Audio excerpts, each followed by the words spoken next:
My name is Cinnamon Stevens, and I am doing a documentary on my family.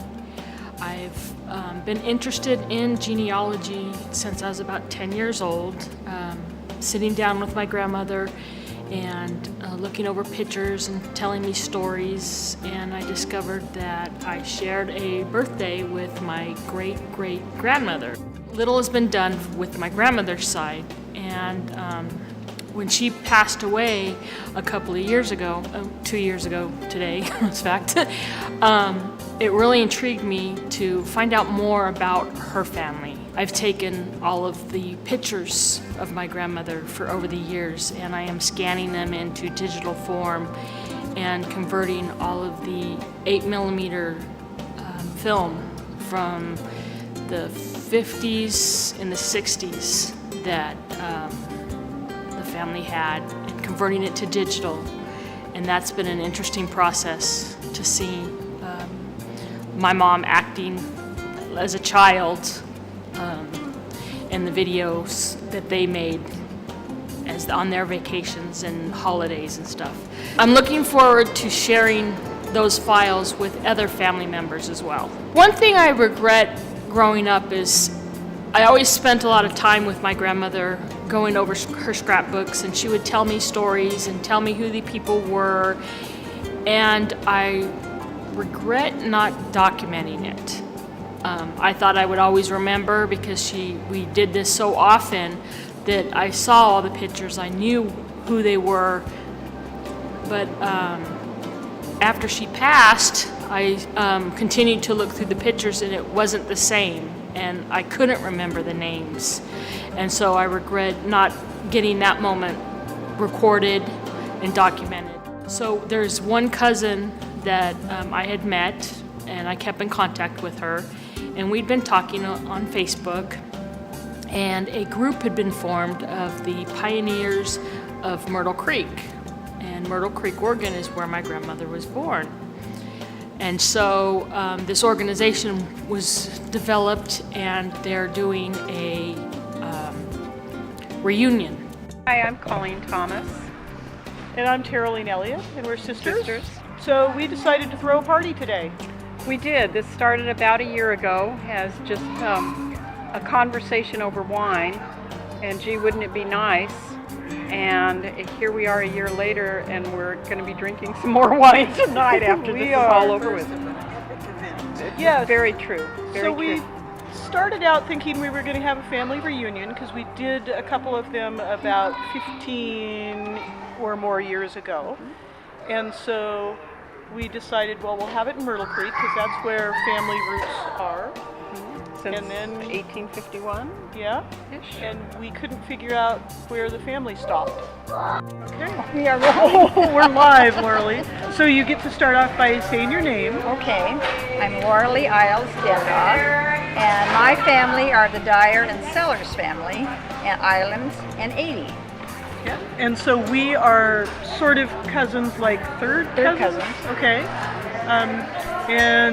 But you've got stories and you've got props. I've got props. I'll do the props. I would love to hear what Okay. you've got here. Let's start with the rolling pin. Okay. This rolling pin was made in 1880, and it was given to me by my grandmother as a wedding gift.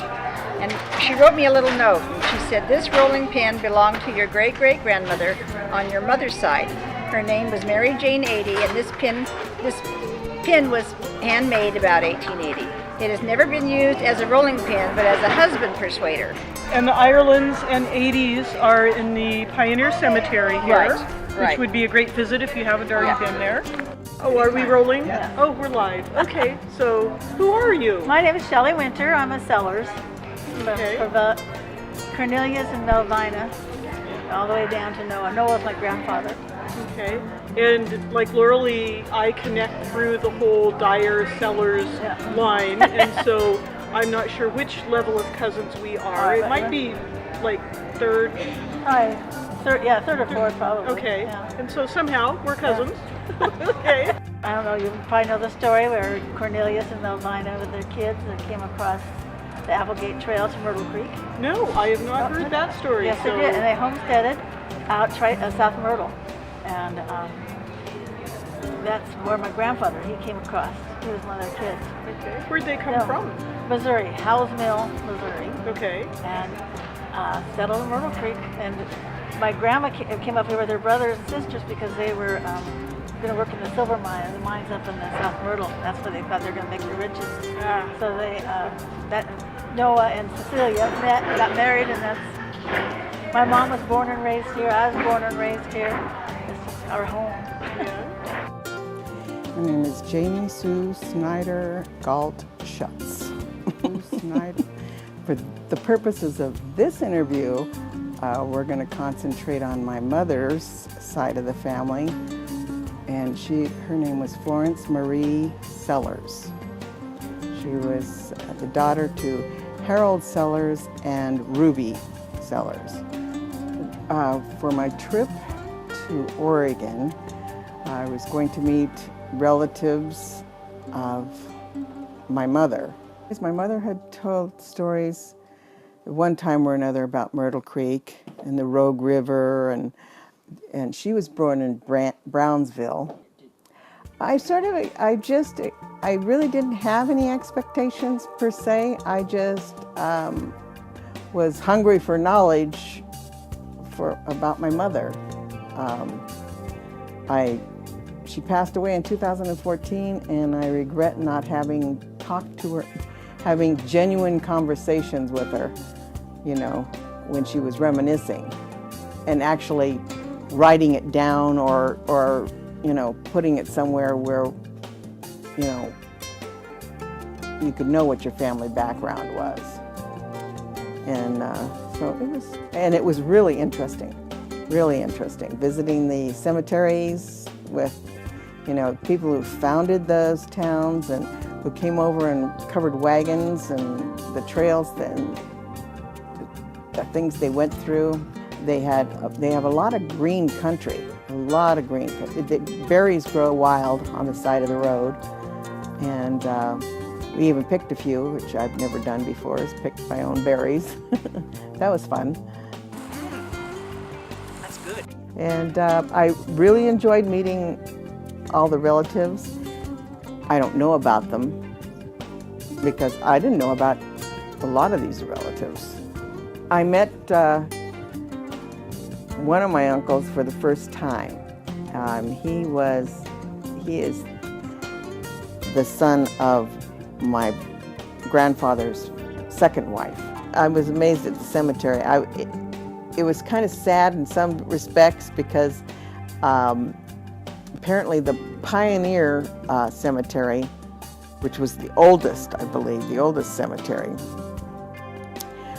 they went in to clean it up and didn't realize, they took the old gravestones out of there because you couldn't read them anymore. They were wooden, crosses, and you couldn't read them anymore, so they took them out.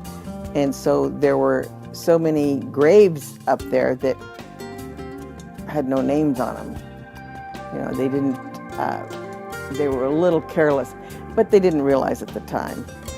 But then somebody came in with modern equipment and found that there were just so many, how many bodies were buried out there. I know that's not a good term, but how many bodies were actually buried out there. And they put gravestones with a golden leaf on it. They couldn't put a name on it because it's just not there anymore. But the golden leaves are there where the people are buried. It's been an interesting 10 days. I'm exhausted, and I was pleasantly surprised that Myrtle Creek is such a homey. I felt like I was home. It was just really nice.